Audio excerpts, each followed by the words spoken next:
Hello there, welcome to the Football Bloc. My name is Brandon, and today we're going to look back at my predictions for the 2025 Gold Cup Quarterfinals and see how I did. So if that sounds interesting, let's hop right into it.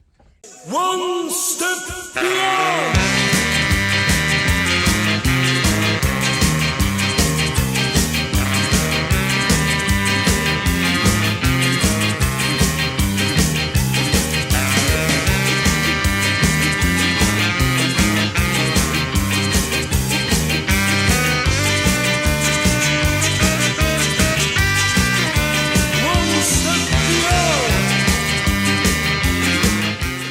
So the Gold Cup Quarterfinals has come to a close. 4 teams advance to the semifinals. 4 teams are heading home. Let's take a step back and look at these games here, see what happened, and of course, see how my predictions went. The first game we're going to look at is Panama versus Honduras, a game that seemed to be pretty straightforward, but ultimately, the favorite team, which was Panama in this case, did not go through. This match, I think, on paper, it just seems so straightforward. Honduras started off the tournament with a 6-0 loss. They had not been playing well. They did redeem themselves in the next two games. They beat El Salvador and then they beat Curacao. But particularly in that game against Curacao, I think that they got pretty lucky. So I thought that compared to how great Panama is playing, yes, they're not the most defensively strong team, but they're just, shoveling goals in against Guadeloupe, against Jamaica, and all these other teams here. I thought we were in for a very straightforward, easy win for Panama. That was not the case. The match started off, it was all Panama's. I mean, throughout the entirety of the match, Panama was a more proactive team. They were creating tons and tons of chances. But the goalkeeper for Honduras, he pulled up with a phenomenal performance here, saving his team so many times. And Panama did open the score there with a penalty. But eventually, Honduras was able to grab an equalizer here. And again, like I mentioned, Panama does have some defensive frailties. At times they can get caught out, and if you just look at how this goal was, it was very scrappy. It wasn't a beautiful goal by any means, but they all count the same. And then Honduras was able to hold on until the penalty shootout. And yes, in this stage of the tournament, there's no extra time. It just goes straight to penalties. You see this, it's pretty common in Latin America. I'm not the biggest fan of it. I do think that you should go to extra time before going to a penalty shootout. But regardless, it went to a penalty shootout, and Honduras, they ended up going through. I mean, penalty shootouts usually are a toss-up, and this time, unfortunately, Panama go out. My prediction was that it was going to be a 4-1 win for Panama.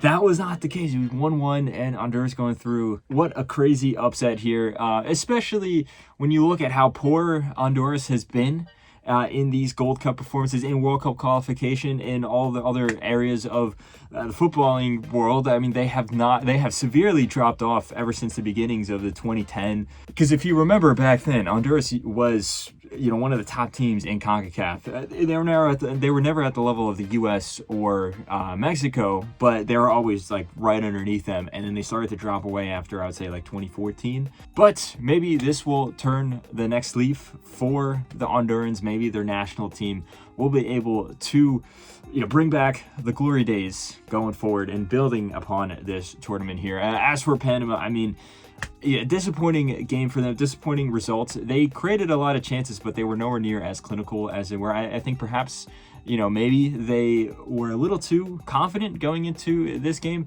And then also the way that they defend sometimes, you really need to clean it up at the back. You can't always rely on your goal scorers to just outscore the opposition, especially in a knockout game like this.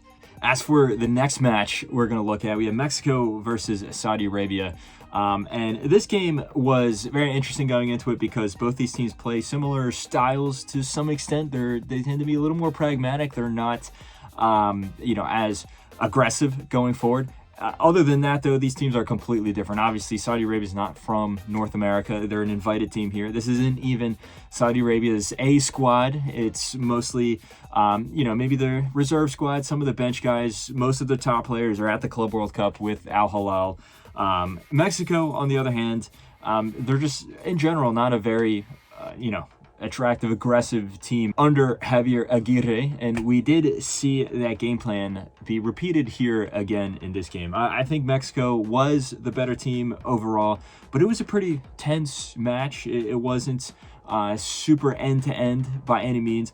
Most of Saudi Arabia's chances were long shots from far out or kind of like half chances or something like that. And Mexico didn't have a plethora of chances themselves, but they did eventually break the deadlock in the second half there. You can say they got a little lucky with both of their goals. It was beautiful build-up play for the opening goal from Alexis Vega there. Just wonderful interplay from the front line there. But then Vega was one-on-one with the goalkeeper. The goalkeeper makes a save, but then the rebound falls right to Vega. There's a VAR check where it's offside. It was correctly ruled as a goal. The second goal, though, was an own goal. It was a dangerous cross into the area. The Saudi defender completely, fumbles the ball. It like bounces off his knee and his shoulder and then goes in. So 2-0 win for Mexico there. I predicted that it was going to be a 1-0 win to Mexico, where they would be the better team, but it wouldn't be a super heavy loss or anything like that for the Saudis. And that's pretty much what happened there. I did say it was going to be a set-piece goal. It wasn't a set-piece goal, or either of the goals that Mexico scored weren't set-piece goals. But they were a little odd, you have to say. They weren't straightforward by any means. Now on to the next two matches we're going to look at. We have yet another upset here. We have Canada going up against Guatemala. And this was a game that I think most people would have assumed that Canada would go through. But Canada looked to have declined as the tournament went on. They started off their tournament with a 6-0 smashing victory over Honduras, as we mentioned before, but then they kind of just dropped off in the next few games. Guatemala, on the other hand, has been a super consistent team throughout this whole tournament. They already had a few shocks under their belt. They opened their tournament with a 1-0 win over Jamaica. Very impressive victory there. The way that this Guatemalan team plays, they're such a fun team to watch. In particular, their front line. All three of those guys up there are just amazing on the ball. Just, fun to watch is the best way to describe them. Now, Canada did start off as the better team, as the more proactive team. They were creating tons and tons of chances, forcing Guatemala's keeper into a plethora of saves. And now Canada did open the score, but it was a very shaky lead, especially at the end of the first half, where Schaffelberg did get sent off for a really silly challenge, an idiotic challenge there, double yellow card. And then going into the second half, I think the combination of the red card there being a man down, but then also Guatemala just naturally themselves growing into the game, completely saw the momentum shift in the other favor. It just felt like it was inevitable that Guatemala was going to score, and then perhaps even score a second or third goal. They didn't grab the second or third goal, but they did score an equalizer there. A very good header after a beautiful cross. And like I said, all the momentum was on Guatemala's side. Like the Panama-Honduras game, this went to a penalty shootout after a 1-1 score.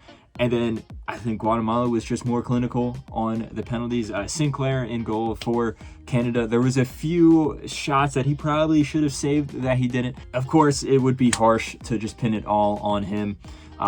But Guatemala end up going through. As for my prediction, I got this one actually spot on. I said it was going to be 1-1. I said Guatemala was going through on penalties. I said there would be an upset here.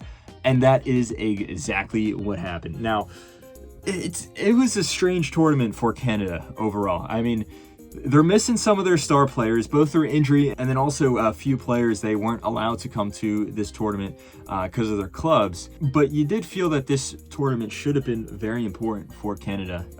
Now under Jesse Marsch, we saw them massively outperform expectations at the Copa America last summer, making it all the way to the semifinals. Great performance, specifically from Jesse Marsch, the way that he was able to just guide this group of players that far. But then at the Nations League earlier this year, they came up short. They lost pretty meekly to Mexico in a tournament that people thought that they would be the favorites for.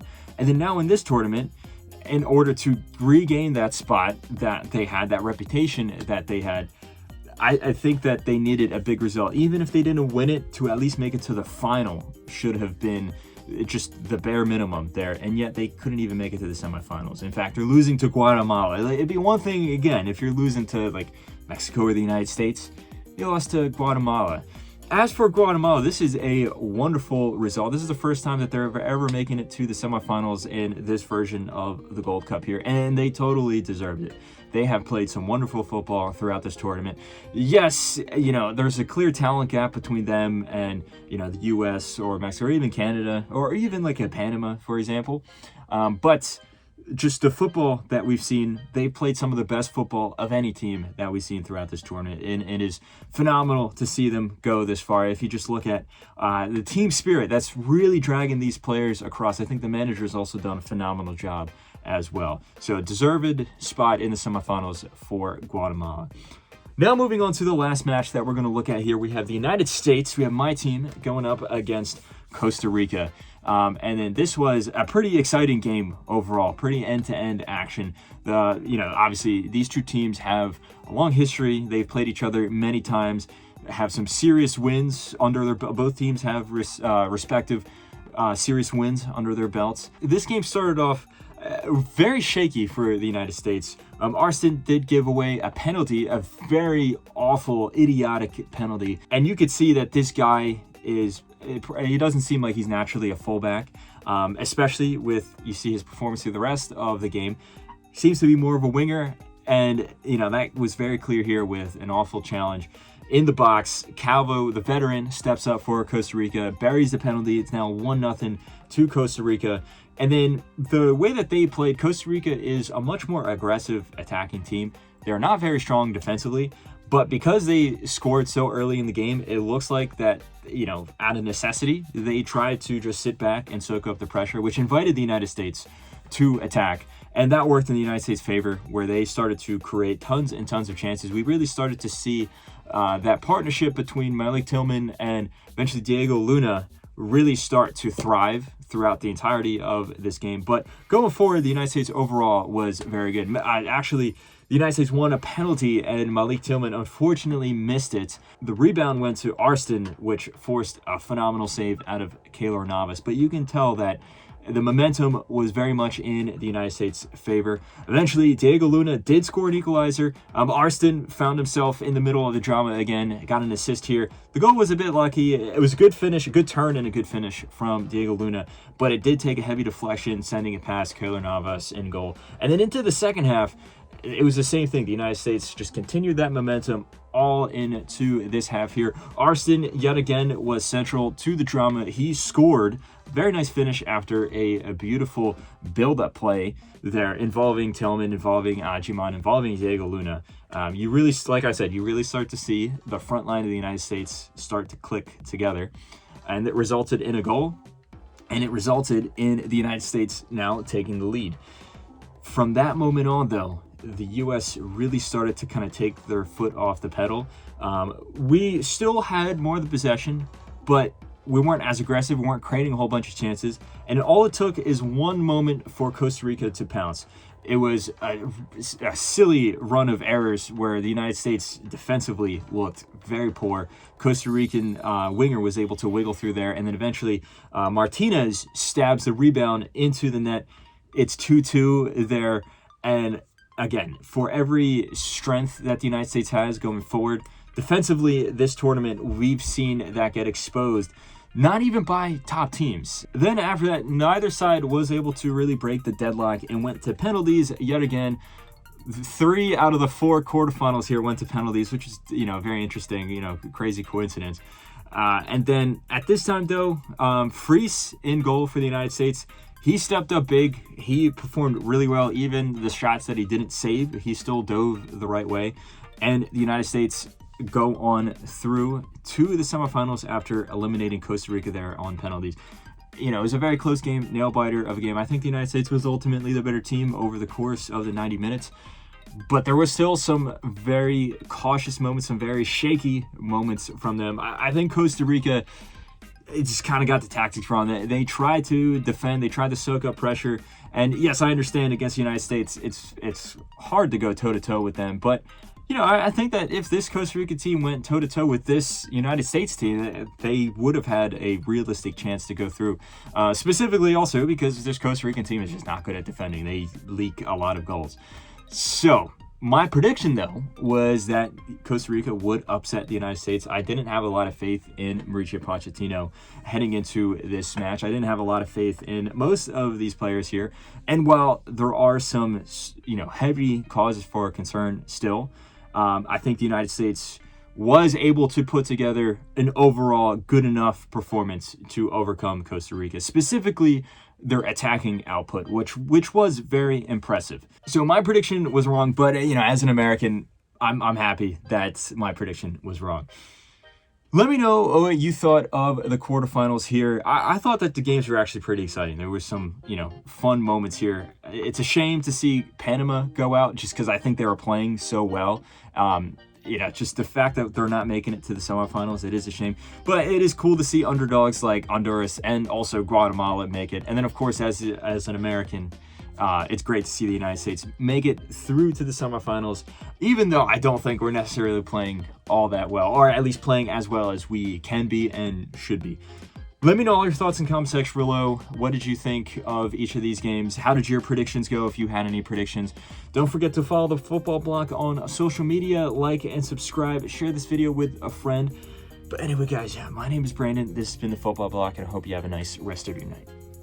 One step beyond.